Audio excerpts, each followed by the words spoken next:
For today's video guys, bali itong main disconnecting breaker natin na 225 ampere, which is itong housing niya, gagawan natin siya ng butas dito. Papasukan ng load, then papasukan ng line dito siya. Ito yung sa baba guys, is walang butas, hindi gaya ng ibang main disconnecting housing is meron siyang abang dito, then dito sa side niya meron yung iba, pero ito hindi, wala siyang kasama. Bali na-avail ni Bossing ito sa Manila. Ang may ilalagay natin dito guys na MCCB Snyder brand is 225 ampere volt on siya. Ito guys is bibilugan natin dito, then bubutasin natin paikot, then also gagamitan natin siya ng end bell, gagawan natin siya para in case na magpasok na tayo ng wire ng conductor natin dito sa pinaka-box niya is hindi masusugat yung ating conductor. Guys, please watching at tapusin nyo para matutunan, then may makuha kayong knowledge, diskarte kung paano butasin ito. Gagamit ako ng barena. Bubutasin ko to, bibilugan ko siya.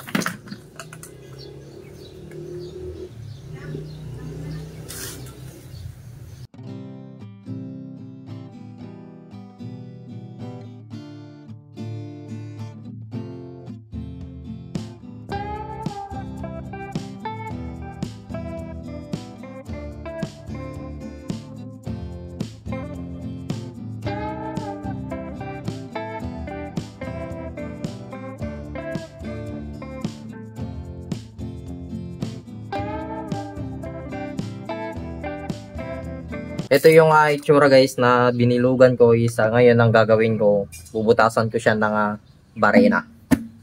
Fire.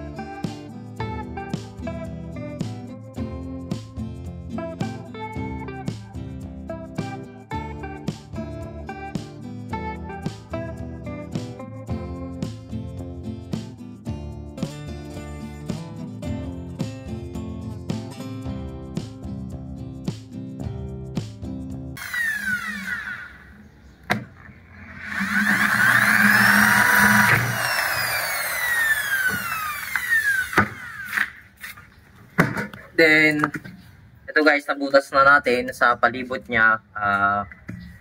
Kakatingin natin to.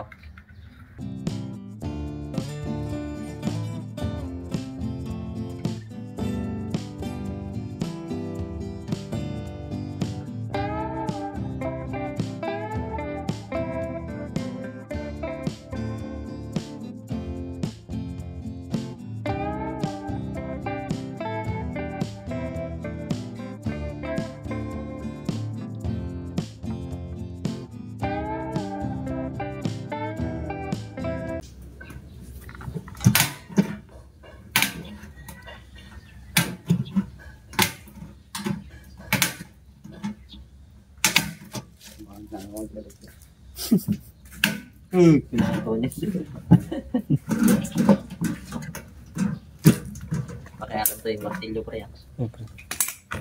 Bali guys, natanggal ko na itong patay ba pa yan? Itong aribaba niya is i-grinder natin siya dito para malinisan. Then ito hindi naman totally papasok pa yan, kaya ito guys yung diamond drill, ito panghinang natin dito, panglinis natin.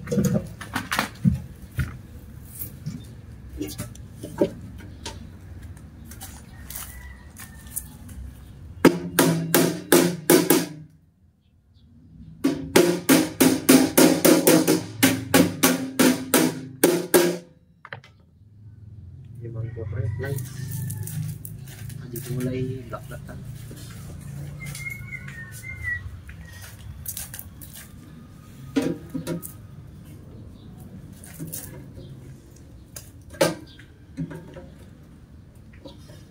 Hindi ito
problema.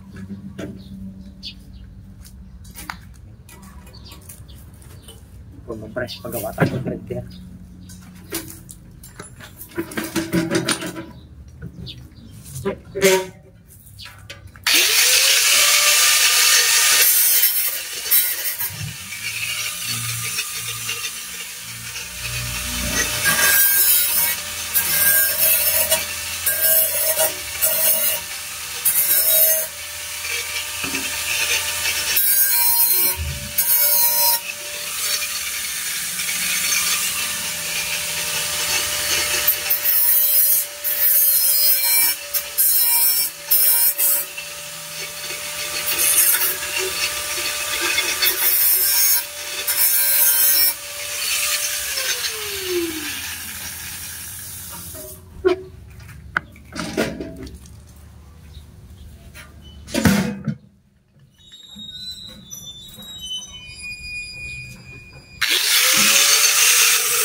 Ito yung itsura niya guys. Bali, binutas ko siya. Then, gagawan natin siya ng end bell para dito yan. Also, dapat meron siyang hub yung papasukan nitong end bell para fit siya dito. Ayan yung itsura niya. Itong main disconnecting housing natin guys is okay na siya. Nabutas na namin dito sa taas. Then, also, dito sa baba. Ayan. Diskarte lang guys kung paano natin siya bubutasin. Basta kompleto tayo sa materials, magagawan natin yan ng diskarte. Ayan. Kasunod nito guys is gagawan natin siya ng end bell. Then pagka-assemble na tayo, another video tayo, another vlog tayo para i-post natin sa ating YouTube channel. So sana may napulot kayong aral, diskarte guys kung paano bumutas ng ganyan na 63 mm kaluwang ng butas niya.